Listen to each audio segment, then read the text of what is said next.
हाँ मेरे प्रिय बच्चों, आज सभी को सुबह सुबह की नमस्कार। आज मंडे है, कल संडे था, कल मैं आपको पढ़ा नहीं पाया हूँ, आज आपको पढ़ाऊँगा। आज मंडे है, कल संडे था इसलिए नहीं पढ़ाया, आज मैं आपको पढ़ाऊँगा। हमने इसके 4 भाग करवा दिए हैं, आपके भूगोल के हमने 4 भाग करा दिए हैं। जिसमें पहले भाग में हमने तारा, उपग्रह, आकाशगंगा, पुंज, ब्रह्मांड की उत्पत्ति के बारे में बताया था। पार्ट 2 में आपको पृथ्वी की आंतरिक संरचना के बारे में बताया था, और पार्ट 3 में आपको चंद्रमा की कलाओं के बारे में बताया था कि चंद्रमा अपना किस किस तरह से अपना रूप बदलती है। और चौथे में बताया था सूर्य ग्रहण और चंद्र ग्रहण। क्या बताया था? सूर्य ग्रहण और चंद्र ग्रहण। आज मैं सोमवार को पढ़ाऊंगा क्या पृथ्वी के प्रमुख क्या परिमंडल, ठीक है। यानी पृथ्वी जो होती है, पृथ्वी में कौन कौन से मंडल होते हैं, पृथ्वी जो होती है, पृथ्वी में कौन कौन से मंडल होते हैं, आज मैं उसके बारे में बताऊंगा। आज सुबह का सभी बच्चों को नमस्कार, यानी सभी को मेरी तरफ से गुड मॉर्निंग। सभी बच्चों से मेरा यही अनुरोध है कि आप ध्यानपूर्वक पढ़ें, और जो भी क्लासेस छूट जाए उसको मैं फिर से दोबारा से डालने की कोशिश करूंगा, और आप पढ़ते रहिएगा, यही बहुत बढ़िया है। इसके बाद मैं आपको आज की क्लास में पढ़ाऊंगा पृथ्वी के प्रमुख परिमंडल। इसके बारे में बताऊंगा पृथ्वी के प्रमुख परिमंडल, यानी पृथ्वी पर क्या क्या होता है, महासागर कितने हैं, पीने योग्य पानी कितना है, खारा पानी कितना है, इसी सभी के बारे में आज मैं आपको पृथ्वी के प्रमुख मंडलों के बारे में बताऊंगा। तो पृथ्वी पर 4 मंडल होते हैं। कितने मंडल होते हैं? 4। पहला आपका होता है जैसे स्थलमंडल। स्थलमंडल मतलब भूमंडल, जहाँ पर आप रहते हैं। ये क्या है आपका? स्थलमंडल, यानी जहाँ पर आप रहते हैं, आपके घर बने हैं, सड़कें बनी हैं, ये सब क्या होते हैं आपके? ये सब होते हैं आपके स्थलमंडल। क्या होते हैं ये सब? ये सब होते हैं आपके स्थलमंडल, जिसको हम भूमंडल भी कहते हैं। क्या कहते हैं जिसको हम भूमंडल भी कहते हैं। इसके बाद होता है आपका वायुमंडल। वायुमंडल यानी जहां आप पृथ्वी पर रह रहे हो, यानी जहां पर आप पृथ्वी पर रह रहे हो, तो इसके ऊपर जो स्पेस है, यानी जो आपके ऊपर पेड़ पौधे लगे हुए हैं, जो हवा चल रही है, बादल है, बादल और पृथ्वी के बीच का जो गैप है, इसी को हम क्या कहते हैं? वायुमंडल कहते हैं। क्या कहते हैं? वायुमंडल, यानी पृथ्वी और बादल यानी आकाश, पृथ्वी और आकाश के बीच में जो गैपिंग है, यानी जो स्पेस है, उसी को हम क्या बोलते हैं? वायुमंडल। वायुमंडल हो जाता है। उसके बाद जैवमंडल। जैवमंडल जहाँ पर क्या हो? जीवन हो, जहाँ पर आपके पेड़ पौधे हो, ठीक है, पशु पक्षी हो, ठीक है, जानवर हो, ये सब चीजें यहाँ पर उपस्थित हो, मानव हो, मानव मतलब आदमी, ठीक है, ये सब चीजें उपस्थित हो, वहाँ पर जैवमंडल होता है, जिसको हम जीवमंडल भी कहते हैं। वहाँ जहाँ पर जीवन यापन किया जा सके, ठीक है, वही आपका क्या होता है? जीवमंडल होता है। और जलमंडल क्या होता है? जहाँ पर जल ही जल हो, जिस मंडल में क्या हो? जहाँ चारों ओर, मंडल का मतलब होता है चारों तरफ, ठीक है, जहाँ चारों तरफ जल ही जल हो, उसको हम जलमंडल कहते हैं। स्थलमंडल जहाँ पर हम रहते हैं, उसको हम स्थलमंडल बोलते हैं। वायुमंडल आकाश और पृथ्वी के बीच का जो गैप है, उसको हम वायुमंडल बोलते हैं, ठीक है। जैवमंडल जहाँ पर, ठीक है, व्यक्ति, पशु पक्षी, ठीक है, व्यक्ति, पशु पक्षी, जानवर इत्यादि, पेड़ पौधे इत्यादि सभी चीजें रहती हो, वो आपका जैवमंडल अर्थात जीवमंडल होता है, ठीक है। और जलमंडल मतलब ऐसा वातावरण जहाँ पर चारों तरफ जल ही जल हो, उसको हम जलमंडल कहते हैं। और जहाँ चारों तरफ क्या हो? व्यक्ति हो, पशु पक्षी हो, पेड़ पौधे हो, जानवर हो, वो आपका जो जीवमंडल होता है। वायुमंडल जहाँ पर क्या हो? बहुत सारी वायु हो, हवा चल रही हो, वो क्या होता है? वायुमंडल होता है। स्थलमंडल जहाँ पर लोग क्या करते हैं? निवास करते हैं, रहते हैं, ठीक है, वही आपका क्या होता है? सड़कें, घर इत्यादि का निर्माण होता है, वो सब आपका स्थलमंडल होता है। तो आज मैं आपको सबसे पहले जलमंडल के बारे में पढ़ाऊंगा। स्थलमंडल तो मैंने आपको बता दिया है, स्थलमंडल जहाँ पर लोग निवास करते हैं, घर होते हैं, सड़कें होती हैं, यही आपका स्थलमंडल होता है। आज मैं आपको जलमंडल के बारे में पढ़ा रहा हूँ, फिर वायुमंडल पढ़ाऊंगा, उसके बाद ये सब। तो वायुमंडल में आपको बहुत अच्छे तरीके से पढ़ाऊंगा। और जीवमंडल जहाँ पर मैं बता रहा हूँ, जहाँ पर लोग क्या करते हैं, जो पशु पक्षी, पेड़ पौधे, मानव, ठीक है, ये सभी लोग रहते हैं, वो आपका जीवमंडल के अंतर्गत आता है। तो ये दो मंडल मुझे बताने की जरूरत नहीं है, यानी ये दो मंडल आपको मैंने बता दिए। जहाँ पर लोग रहते हैं वो स्थलमंडल होता है, जहाँ पर घर सड़कों का निर्माण होता है उसको हम स्थलमंडल कहते हैं, मतलब भूमंडल, यानी पृथ्वी जो है उसी को हम क्या कहते हैं, जब पृथ्वी के ऊपर रहते हैं उसी को हम स्थलमंडल कहते हैं, ठीक। और वायुमंडल मैं आपको कल की क्लास में बताऊंगा। आज की क्लास में मैं आपको जलमंडल के बारे में बता रहा हूँ। किसके बारे में? जलमंडल के बारे में। और जीवमंडल क्या होता है? जीवमंडल आपका होता है जहाँ पर पेड़ पौधे, ठीक है, व्यक्ति मतलब मानव और आपके जानवर और पशु पक्षी इत्यादि रहते हो, वो आपका जीवमंडल, जहाँ पर जीवन यापन किया जा सके, वो आपका जीवमंडल होता है। तो आज मैं आपको जलमंडल के बारे में बताऊंगा, ठीक है। जलमंडल के बारे में बताऊंगा। देखो, पृथ्वी को मैंने बताया था, पृथ्वी में 3 परतें होती है। कौन कौन सी परतें होती है? 3 परतें होती है। एक तो आपकी भूपर पट्टी होती है। कौन सी होती है? भूपर पट्टी होती है, ठीक है। उसके बाद आपकी क्या होती है? मेंटल होती है। मेंटल के बाद क्रोड होती है। ये मैंने आपको कब बताया था? ये मैंने आपको बताया था दूसरी क्लास जिस दिन पढ़ाया था, पृथ्वी की आंतरिक संरचना के बारे में बताया था, उसी दिन मैंने आपको भूपर पट्टी, पृथ्वी की भूपर पट्टी और मेंटल और क्रोड के बारे में बताया था, ठीक। तो ऊपर की जो भूपर पट्टी होती है उसको हम भूपर पट्टी मतलब क्रस्ट बोलते हैं। बीच में जो होती है जिसको मेंटल, ठीक है, या परिवार बोलते हैं। तीसरी आपकी होती है क्रोड या कोर कहते हैं, ठीक।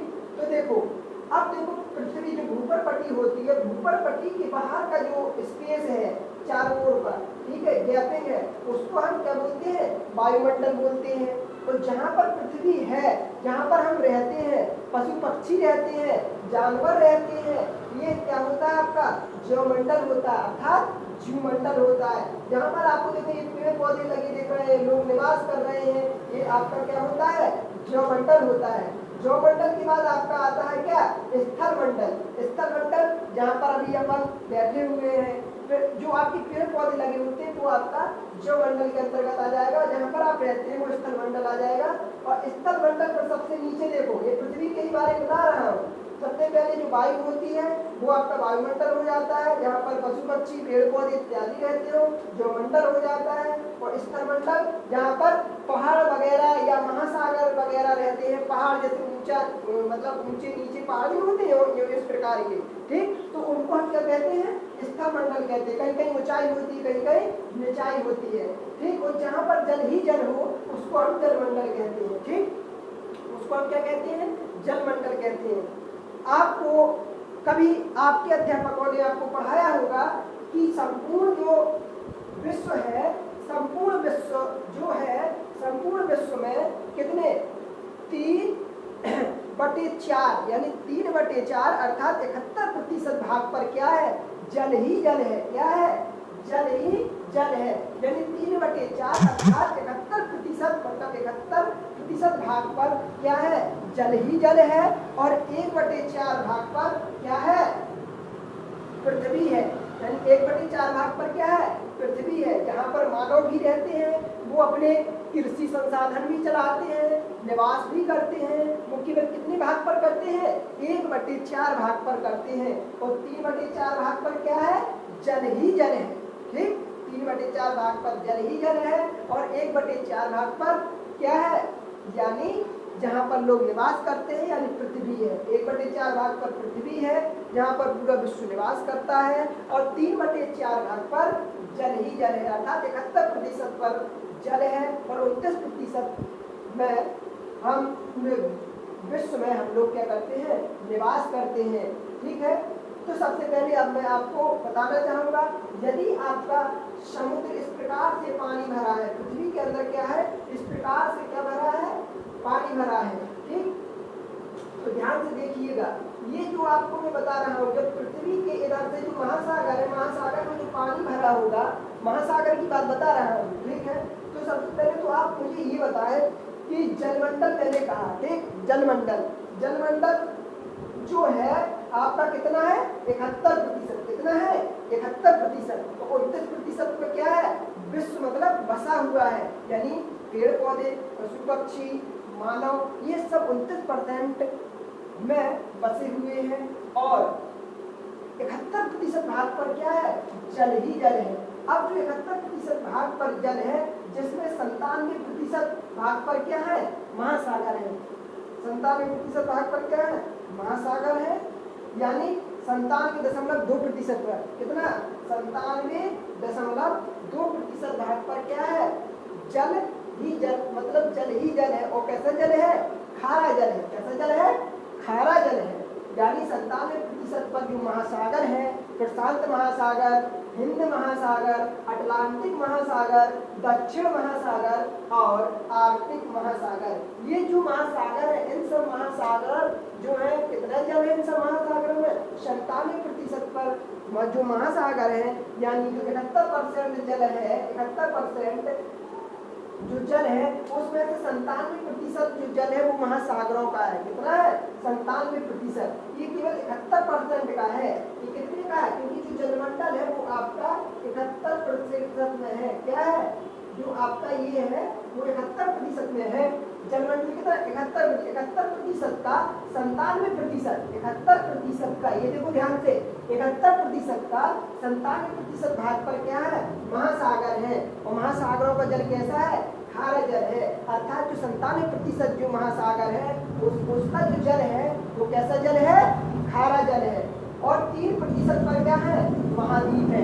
3% पर क्या है, महाद्वीप है। महाद्वीप का मतलब जहाँ पर क्या हो, पर्वत हो, ठीक है, चोटियां हो, ठीक, ये सब दर्रे हो, पर्वत हो, चोटी हो, दर्रे हो, वो सब कितने में आते हैं, 3% महाद्वीपों में आते हैं, ठीक है। और 97% महासागर होते हैं, जिनमें खारा जल होता है। अब इन 97% महासागरों में कौन कौन से महासागर होते हैं। सबसे बड़ा आपका महासागर है प्रशांत महासागर, जो कितने क्षेत्रफल पर फैला हुआ है, सबसे बड़ा है आपका प्रशांत महासागर, जो कितने क्षेत्रफल फैला, ये देखा क्षेत्रफल, यानी ये 16.5 करोड़ वर्ग किलोमीटर क्षेत्रफल में फैला हुआ है। यानी जो प्रशांत महासागर है वो विश्व का सबसे बड़ा महासागर है, जो कि 16.5 करोड़ वर्ग किलोमीटर में क्या है, फैला हुआ है। अर्थात प्रशांत महासागर में 16.5 करोड़ वर्ग किलोमीटर क्या है, जल ही जल रहा है।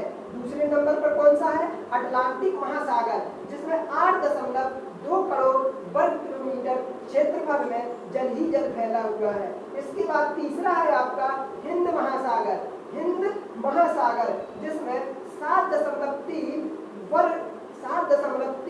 करोड़ वर्ग किलोमीटर क्षेत्रफल में क्या है, जल ही जल फैला हुआ है। इसमें हिंद महासागर में। इसके बाद चौथे नंबर पर आता है आपका दक्षिण महासागर, जिसमें 1.4 करोड़ वर्ग किलोमीटर, 1.4 करोड़ वर्ग किलोमीटर क्षेत्रफल में क्या है, दक्षिण महासागर फैला हुआ। अर्थात 1.4 करोड़ वर्ग किलोमीटर के क्षेत्रफल में जल ही जल फैला हुआ है, जिसको हम दक्षिण महासागर कहते हैं। और सबसे अंत में आपका पांचवा होता है आर्कटिक महासागर, जिसमें 0.2 करोड़ वर्ग किलोमीटर, 0.2 करोड़ वर्ग किलोमीटर क्षेत्रफल में क्या है, जल ही जल फैला हुआ है। समझ में आ गया हो। जो 97% भाग है वो कितने हैं, जो 97% भाग है जलमंडल का, उसमें महासागर है। 97% भाग पर क्या है, महासागर है, वो भी किसके, जलमंडल के। 71% का 97% महासागर है, जिसमें खारा जल है। यहीं से आपका नमक बनाया जाता है, खारे जल से ही नमक का निर्माण होता है। जिसमें प्रशांत महासागर है, अटलांटिक महासागर है, हिंद महासागर है, दक्षिण महासागर है और आर्कटिक महासागर है। यदि आपसे पूछा जाए कि पूरे विश्व में महासागर कितने हैं, तो आप कितने बताएंगे, 5, ठीक है, यही जो आपको मैंने अभी बताया है। अगर पूछा जाए इसमें सबसे बड़ा महासागर कौन सा है, तो आप क्या बताएंगे, प्रशांत महासागर। यदि आपसे पूछा जाए कि सबसे छोटा महासागर कौन सा है, तो आर्कटिक महासागर, ठीक है, कौन सा सागर, आर्कटिक महासागर। अब ये मैं एक बताया है। अगर किसी यानी पृथ्वी पर जो जल भरा होता है, यानी महासागर में जल भरा होता है, वो किस प्रकार से भरा होता है और उसमें क्या होता है, ये मैंने पृथ्वी की आंतरिक थोड़ा सा हिस्सा लेकर, पृथ्वी तो बहुत बड़ी है, पृथ्वी का मैंने एक छोटा सा हिस्सा लिया और उससे मैंने आपको समझाने की कोशिश करता हूँ। यदि आपको समझ में आ जाए तो और अच्छी बात है। जैसे जो आपका जब जल बढ़ता है, नदी का धीरे धीरे जल बढ़ता है, पहले नदी बहुत ही मतलब नीचे स्तर पर चलती है, धीरे धीरे वो उसका जल का जो प्रसार है वो धीरे धीरे क्या होने लगता है, बढ़ने लगता है। एक समय क्या आता है कि नदी उफान पे आ जाती है। क्या आ जाती है? उफान पे आ जाती है, मतलब अपनी सीमा से ज्यादा भी पानी लेकर आती है और अपनी ऊंचाई को और भी ऊंचे पानी पर ले जाती है। जैसे जैसी जल अब आप किसी बर्तन में देखें, अगर जल भरते जाओगे तो यहाँ से इधर तक का जो जल का भाग है उसको हम मग्न तट बोलते हैं। जो मग्न तट का भाग होता है वो कितने प्रतिशत होता है? 7.6% होता है। और उसके जस्ट नीचे मतलब तुरंत नीचे क्या होता है? महाद्वीपीय ढाल होता है। इस प्रकार से रहता है उसका महाद्वीपीय ढाल, इस प्रकार से रहता है, जो कितना होता है? 8.5%। तो यहाँ का जो हिस्सा होता है वो होता है पिछला भाग। क्या होता है? पिछला भाग रहता है। अब देखो इसके अंदर जो होते हैं, यहाँ पर देखो महासागर है, महासागर में जल भरा होता है और महासागरों के नीचे भी क्या होते हैं? पहाड़ रहते हैं, पर्वत रहते हैं, हिमालय रहते हैं। ठीक है, ये सब क्या होते हैं? सागरों के नीचे भी क्या होती है? चट्टानें होती है। ऊपर पानी भरा है, उसके नीचे भी क्या है? चट्टानें, हिमालय है, पर्वत है। ठीक है, तो ये जो नीचे ऊपर जो जल होता है, जल के नीचे पर जो पहाड़ होते हैं उनको हम महासागरीय कटक बोलते हैं। क्या बोलते हैं? महासागरीय कटक बोलते हैं। ये जो प्रतिशत है, अब इसके नीचे जो पृथ्वी के नीचे गर्त होती है, क्या होती है? गर्त होती है, जिसमें कितनी गर्त होती है? इस गर्त में 7% जल होता है। इस गर्त में कितना होता है?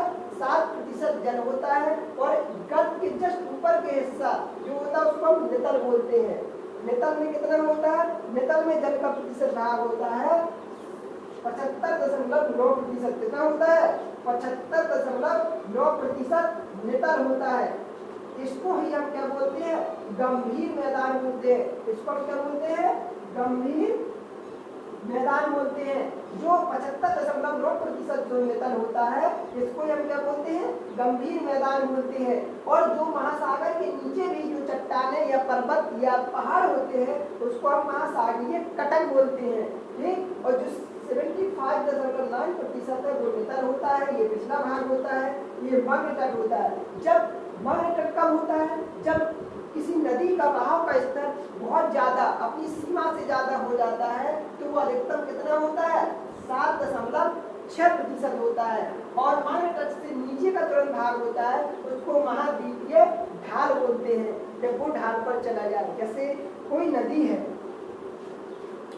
जैसे कोई नदी है, अगर वो नदी अपने सीमा स्तर पर चल रही है तब कोई बात नहीं है। अगर वो धीरे अपनी और उसके बीचों बीच नदी किसके बीचों में जा रही है? पहाड़ों के बीच में। यदि वो पहाड़ों की ऊंचाई पर पहुंच जाए तब उसको हम क्या कहेंगे? महाद्वीपीय ढाल। तो वो कितना होता? 8.5% रहता है उसका महाद्वीपीय ढाल। अगर ये 8.5% से भी ऊपर चला जाए, मतलब अगर नदी का जल यदि पहाड़ों से ऊपर चला जाए तो वो क्या करने लगेगा? मग्न तट हो जाएगा, यानी ऊपर से पानी निकलने लगेगा। पहाड़ यानी जो पर्वतों है, पर्वतों के ऊपर से पानी निकलने लगेगा, उसको ही हम मग्न तट बोल देते हैं। जिसका प्रतिशत होता है 7.6 और इसका होता है महाद्वीपीय ढाल का 8.5%। ठीक है, ये भी आपको समझ में आ गया होगा। इसके बाद 97% भाग पर मैंने बता दिया कि महासागर है, जहाँ पर खारा ही खारा जल है। किसका? 97%। जलमंडल का 97% कह रहा हूँ। जलमंडल कितना है? 71% भाग पर जलमंडल है। 71% का 97% भाग पर क्या है? महासागर है, जहाँ पर खारा ही खारा जल होता है। दूसरा होता है 3%। कौन होता है? 3% भाग पर क्या होते हैं? महाद्वीप होते हैं। 3% भाग पर क्या होते हैं? महाद्वीप होते हैं। महाद्वीप कहने का मतलब जहाँ पर पहाड़ हो, चट्टान हो, पर्वतें हो, हिमालय हो, ये सब कितने प्रतिशत भाग पर है? 3% भाग पर है केवल। और 97% भाग पर आपके महासागर हैं और 3% भाग पर केवल क्या है? महाद्वीप है। ठीक, जिसमें 3% भाग पर जो महाद्वीप है, जिसमें से 75% बर्फ की चादर है। जिसमें कितनी है? 75% बर्फ की चादर है। अब देखो इसमें जो 3% जो महाद्वीप है, 97% भाग पर महासागर हो गया और 3% भाग पर आपके क्या है? महाद्वीप है। 3% भाग जो है जिसमें महाद्वीप है, इन 3% में से 75% भाग पर, इसके 3% महाद्वीपों में 75% क्या है? 3% जो महाद्वीप है, इन 3% महाद्वीपों में से 75% महाद्वीप क्या है? बर्फ की चादर से ढके हुए हैं। समझ में आई ये बात? मैं ये कह रहा हूँ कि आपके जो 3% जो महाद्वीप है, उन 3% का 75% महाद्वीप क्या बर्फ की चादर से ढके हुए हैं। इन्हीं को हम क्या बोलते हैं? मीठा या ताजा जल होता है। बर्फ की जो चादर से ढका रहते हैं जो महाद्वीप, और उनके अंदर जो जल होता है वो कैसा जल होता है? मीठा जल, या उसको हम ताजा जल बोलते हैं। यह सर्वाधिक ग्लेशियर अंटार्कटिका पर है। जो मीठा और जो ताजा जल है, मीठा और जो ताजा जल है वो सर्वाधिक कहाँ है? ग्लेशियर अंटार्कटिका पर है। कहाँ पर है? अंटार्कटिका पर है। ये अंटार्कटिका जो महाद्वीप है वहाँ पर क्या है? सबसे ज्यादा मीठा या ताजा जल है। ग्लेशियर आपने सुना होगा, अपना जो भारत देश है, भारत देश में जो जम्मू कश्मीर है, जम्मू कश्मीर है, तो कश्मीर में जो ग्लेशियर है वहाँ पर ग्लेशियर बना हुआ सियाचिन ग्लेशियर। कौन सा ग्लेशियर है? सियाचिन ग्लेशियर है भारत का। वहाँ पर भी कैसा है? मीठा व ताजा जल है उस ग्लेशियर में भी। कौन से? सियाचिन ग्लेशियर। ठीक, वहाँ पर भी कैसा? मीठा और ताजा जल है। अब देखो 3% महाद्वीपों में से 75% महाद्वीप क्या है? बर्फ की चादर से ढके हुए हैं, जिनमें मीठा या ताजा जल होता है। जो सर्वाधिक ग्लेशियर कहाँ पर है? ग्लेशियर मतलब ग्लेशियर उन्हें कहा जाता है जो पर्वत या पहाड़ बर्फ की चादर से क्या होते हैं? ढके होते हैं या बने होते हैं। बर्फ की चादर की क्या होते हैं? जो पहाड़ या पर्वत बर्फ से बने होते हैं या बर्फ की चादर से ढके होते हैं। अब बने तो होते नहीं है, वे बर्फ की चादर से ढके तो हो नहीं सकते, क्योंकि अगर ढके भी होंगे तो धूप निकलेगी तो धीरे धीरे पिघल जाएंगे। लेकिन जब वो पूरा का पूरा पहाड़ यानी पर्वत बर्फ से ही मिलकर बना हो, तब वो कितना भी पिघलेगा तो पूरा नहीं पिघल पाएगा। ठीक, तब उसको हम 3% महाद्वीपों में से 75% बर्फ की चादर होती है, जिसमें मीठा या ताजा जल होता है। और ये सबसे ज्यादा कहाँ पर होते हैं? ग्लेशियर। जैसे अपने देश का सियाचिन ग्लेशियर है, और भी ऐसे देश होंगे उनका भी ग्लेशियर होगा। ठीक है, अंटार्कटिका पर है। इसके बाद 3% का 75% महाद्वीपों में निकल जाता है, और 3% का ही 24% क्या होता है? भूजल होता है। भूजल का मतलब पृथ्वी के अंदर जहाँ आप हैंडपंप, ट्यूबवेल ये सब चीजें लगवाती हैं, वो भूजल होता है। ट्यूबवेल के द्वारा जो पानी आता है, ट्यूबवेल के द्वारा जो पानी आता है वो भूजल होता है, यानी भूमिगत जल होता है। और हैंडपंप के द्वारा जो जल आता है वो भी कैसा होता है? भूमिगत जल होता है। कुओं, नलकूपों के द्वारा भी जो आता है पानी वो भी कैसा होता है? आपका भूमिगत जल होता है, जो कि कितना होता है? 3% का 24%, यानी 3% पर जो महाद्वीप है 3% का 24% क्या होता है? भूजल होता है। क्या होता है? भूजल होता है, यानी भूमिगत जल होता है 24%। और 1% भाग पर अन्य चीजें होती हैं। क्या होती हैं? 1% भाग पर आपकी अन्य चीजें होती हैं। कौन कौन सी होती है? नदी, झील, मृदा, वायु। क्या होती है? नदी होती है, झील होती है, मृदा होती है और वायु होती है। ठीक है, तो 1% भाग पर अन्य चीजें होती हैं। कौन कौन सी? नदी होती है, झील होती है, मृदा होती है, वायु होती है। क्या होती है? नदी होती है, झील होती है, मृदा होती है और वायु होती है 1% भाग पर। अब देखो इतनी सारी नदियां हैं, बहुत सारी नदियां अपने देश में देख लो, गंगा, यमुना, बेतवा, ठीक है, गंडक, सोन, घाघरा, बहुत सारी नदियां हैं जो केवल 1% भाग में नदी है। 1% जो अन्य भाग है उनमें केवल नदियों का जल है। तो आप समझ सकते हैं कि 1% में नदियों में ही कितना जल है, नदियों में ही। तो नदी जिसमें झील भी शामिल है, मृदा भी शामिल है, वायु भी शामिल है, 1% भाग में है ये सब शामिल। मतलब नदी में जो जल होता है वो जल, झीलों में जो जल होता है वो जल, और मृदा मतलब ऐसी मिट्टी जिसमें नमी हो, वो वाली, और वायु मतलब आर्द्रता, जिसमें कभी कभी वायु ऐसी चलती, बरसात जैसे आपने देखा होगा वर्षा होती है, वर्षा के साथ साथ थोड़ी फुहारों क्या होती है, बूंद आती है, बूंदें आती है और ठंडी लगती है आपको, वही आर्द्रता होती है, वो वाली वायु। इन सब से नदी का जल, झील का जल, मृदा का जल और वायु का, इन सब जलों को मिलाकर कितना प्रतिशत है, 1% है केवल। देखो नदियां हैं, केवल नदियों इन चारों को मिलाकर 1% जल है, जबकि 24% जो जल है वो भूमि के अंदर है। लेकिन किसके प्रतिशत, 3% का 24%, 97% में तो एकदम पूरा समुद्र, मतलब पूरा का पूरे महासागर है। केवल 3% का 24% भाग क्या है, पृथ्वी के अंदर है भूजल। ठीक, यहाँ पर आपके नलकूप है, हैंडपंप है, ट्यूबवेल है, कुआं है, इत्यादि सब चीजें होती हैं जो नीचे से पानी ऊपर खींचती है। 24% भूजल होता है, और जो 75% होता है वो बर्फ की चादर के रूप में होता है, जिसको हम ताजा या मीठा जल कहते हैं, जो सर्वाधिक कहाँ होता है, ग्लेशियर के अंटार्कटिका पर है।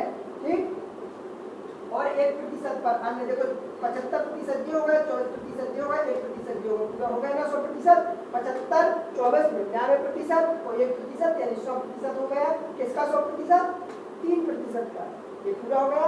अब ये पूरा मिलाकर ये कितना है, 3% है। जो 3% महाद्वीप में क्या है, बर्फ है, भूजल है, और 1% पानी है। 3% का 75% बर्फ की चादर है, और 3% का 24% भूजल है, और 3% का 1% में अन्य है। अन्य मतलब नदी है, झील है, मृदा है, वायु है, ये सब चीजें आती हैं। हाँ, एक मोस्ट इम्पोर्टेंट बात ये है, ये बताना चाहता हूँ कि केवल पीने योग्य जल कितना है। एक बात रह गई है, खारा जल भी बता दिया, ठीक है, सभी जल बता दिए हैं, लेकिन एक जल और आप सोचो, जो पीने योग्य जल है वो कितना है। पीने योग्य केवल जल है पृथ्वी पर कितना है, 0.3%। कितना पीने योग्य जो जल है वो केवल कितना है, 0.3% है। देखो केवल कितना है, 0.3%। अगर कोई आपसे पूछा जाए कि पृथ्वी पर पीने योग्य जल केवल कितना है, तो आप क्या कहेंगे, 0.3% पीने योग्य आलवण जल है। आलवण का मतलब जो खारा नहीं है। ये बात को समझो, मैंने कहा 71% भाग पर जो जल है, 71% भाग पर जो जल है, जिसमें से 71% का 97% भाग पर महासागर है, और 3% भाग पर आपके महाद्वीप है।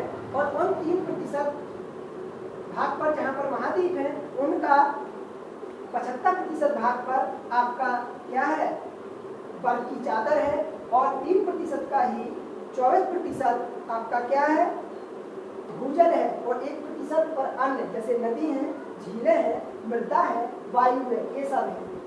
इन सबको छोड़कर भी, यानी ये पूरा जो 71% है, इन सबको अगर मिला दिया जाए तो 71% में से केवल 0.3%, यानी संपूर्ण जो पृथ्वी है, संपूर्ण पृथ्वी में केवल कितना, 0.3% पीने योग्य पानी है, मतलब पीने योग्य आलवण जल है। आलवण का मतलब जिसमें नमक ना मिला हो, अर्थात खारा जल ना हो। कैसे जल हो, मीठा जल हो। आलवण, आलवण का मतलब जिसमें नमक ना हो, अर्थात खारा ना लगे। ठीक है, वो आपका कैसा पीने योग्य जल है। यानी 71% भाग में से केवल 0.3% ही पीने योग्य क्या है, जल है, आलवण जल है, अर्थात जिसमें लवण की बिल्कुल मात्रा नहीं है। ठीक है, यानी वो बिल्कुल खारा नहीं है।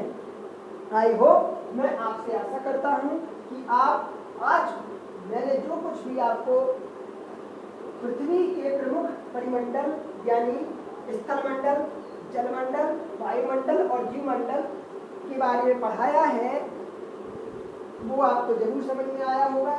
आज इन चारों मंडलों में से स्थलमंडल को परिभाषा के रूप में बता दिया है और जीवमंडल को भी परिभाषा के रूप में बताया है और डीपली तरीके से मतलब अच्छे तरीके से मैंने जलमंडल को समझाया है। मैं आशा करता हूँ कि आपको जलमंडल समझ में आया होगा और यदि आपको समझ में नहीं आया है तो आप मेरे कमेंट बॉक्स में जरूर बताइए कि हमको समझ में नहीं आया है। यदि आपको समझ में नहीं आया है तो आप मुझे यहाँ कमेंट करें और बताएं कहाँ पर समझ में नहीं आया। यदि आप को और अच्छे तरीके से बिल्कुल भी समझ में नहीं आया है तो आप मेरे व्हाट्सएप नंबर पर संपर्क कीजिए। मैं आपको जरूर समझाने की कोशिश करूँगा और मेरे बेल आइकन को लाइक करते रहिए और मेरे चैनल को सब्सक्राइब कीजिए। और कल मैं आपको पढ़ाऊँगा वायुमंडल के बारे में। किसके बारे में बताऊँगा?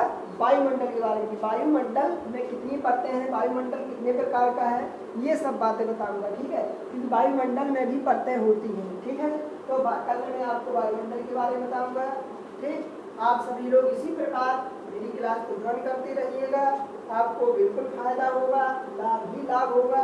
जहाँ कहीं भी समझ में नहीं आए जरूर पूछिएगा और बिल्कुल आप हिचक मत कीजिए। मैं आपको जरूर समझाने की कोशिश करूँगा और इस प्रकार आप देखते रहिएगा और जो भी समझ में ना आए आप पूछते रहिएगा। बहुत बहुत आप सभी लोगों को ये सब देखने के लिए बहुत बहुत मैं आपका आभार करता हूँ और आपको मैं धन्यवाद देता हूँ।